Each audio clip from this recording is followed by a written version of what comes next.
Hello, everyone. Today we're going to be talking about primary and secondary sources. It's a really important tool to know about in social studies, especially when we're going to be reading and looking at a bunch of these all year long. Okay, so let's jump into it. I'm going to go ahead and share my screen here. So what we're looking at is primary and secondary sources, and what are they? So by the end of this lesson, you should be able to understand the differences between primary and secondary source. You'll be able to give some examples and identify. So we have an open-ended question here. We're gonna go ahead and move past those. So what's a primary source? It's a source from the time period of the topic. It's a first-hand account about a person or an event. So they have to be there, it had to be written at that time. So that's kind of what the primary source is. Examples of a primary source: letters, journals, diaries, autobiographies, speeches, newspapers, and another one should be artifacts. So if something was made at that time, if a car was made at that time, an arrowhead made at that time, those could also be primary sources.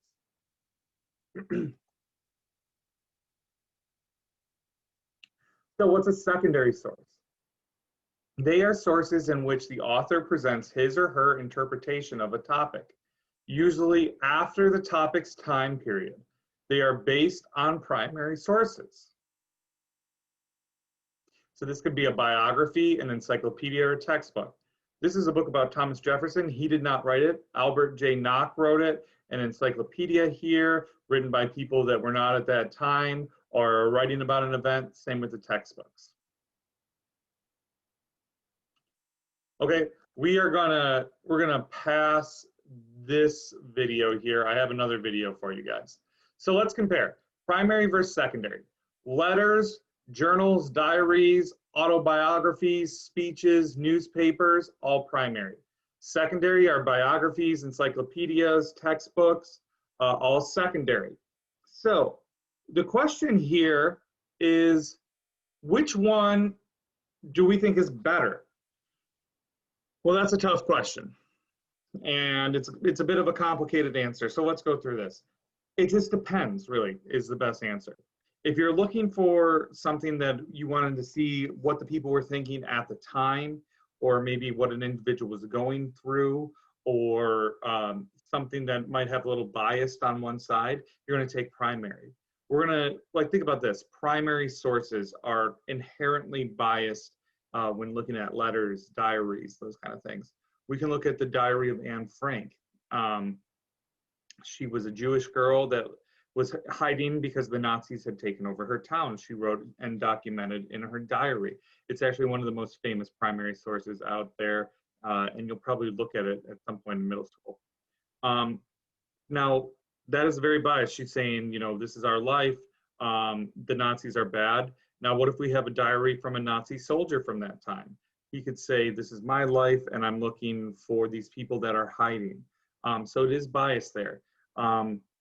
Also with primary sources, it's kind of only one account, right? Only one person kind of saying it. So if you want to know what they're thinking or what the people are doing at this time, that's a really great way. The secondary sources are more of like, it's already happened, we're writing about it, we've studied it, we've gone over it, we know these kind of things. So it's a good way to kind of look at all of these different pieces and putting it together after it's been studied. Say you want to learn more about ancient Egypt and the hieroglyphs. You probably would not go to the Rosetta Stone to learn more about it. Unless you know ancient Greek or ancient hieroglyphs and be able to read them, you're not going to get that much from that. You know it's very important, but we know it's important because it's the textbooks and the studies and the people that have cracked the code, so you can read hieroglyphs and you would read those kind of things. So the answer to this question, which source is better, it depends, right? It depends on what you're looking for. We're going to skip through a couple of these things. So let's practice here. Taking a little quiz. One question here.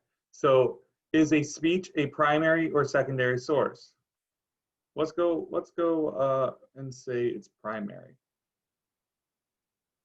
So a speech equals a primary source. Speeches are usually about current topics, so they are primary sources on those topics for the time period.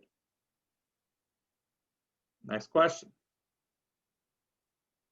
Is a textbook a primary or secondary source? We definitely know it is a secondary source. So a textbook equals a secondary source. They are topics from the past and are written by people who were not present for those events. They are therefore secondary sources. Let's see this one.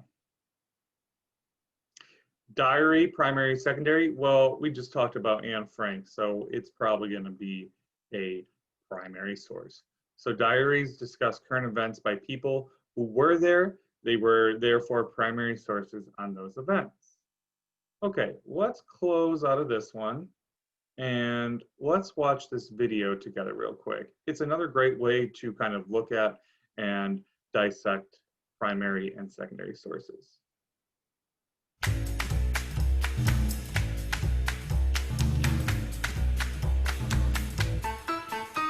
Primary means first, or first-hand. So think of primary sources as materials that are first-hand.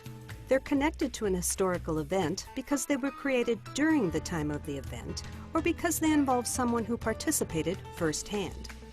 For example, if you're researching the civil rights movement in Minnesota, you might find primary sources related to Matthew Little, a Minneapolis civil rights activist who went to the March on Washington in 1963.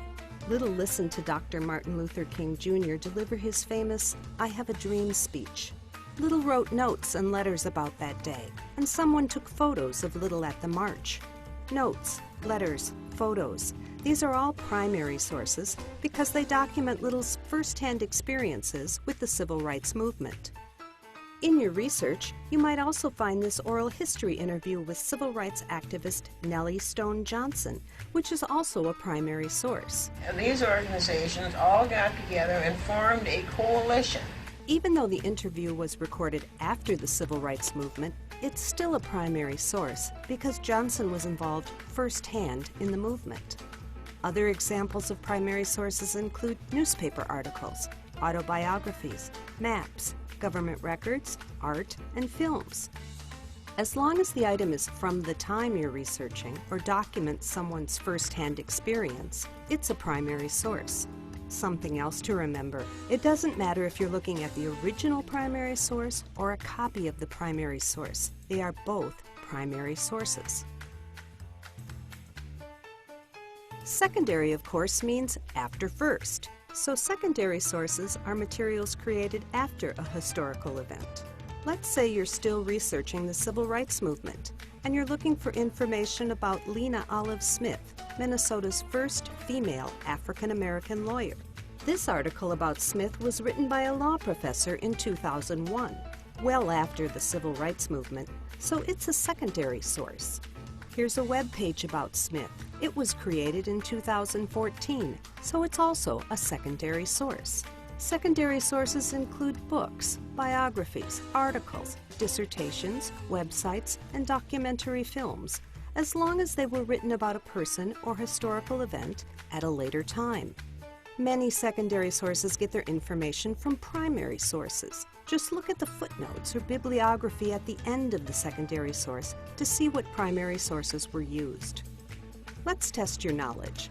Here's a photocopy of the Minneapolis Spokesman newspaper from April 1968, soon after the assassination of Dr. Martin Luther King Jr. Is this a primary or secondary source? It's a primary source because the newspaper is from the time of the assassination. Even though it's a photocopy and not the original paper itself, it's still a primary source. Here's a book about the civil rights movement, written by a history professor and published in 1990. Is it a primary or secondary source? It's a secondary source because it was written after the civil rights movement by someone who was not a first-hand participant. This is a book of letters written by Jackie Robinson, who broke the color barrier in Major League Baseball. It was published in 2007. Is it a primary or secondary source?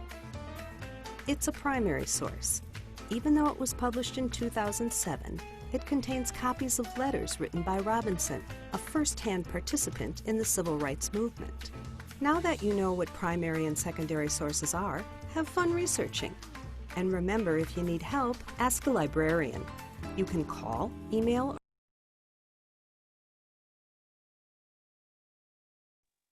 Okay, so I hope that you guys learned a little bit about primary and secondary sources.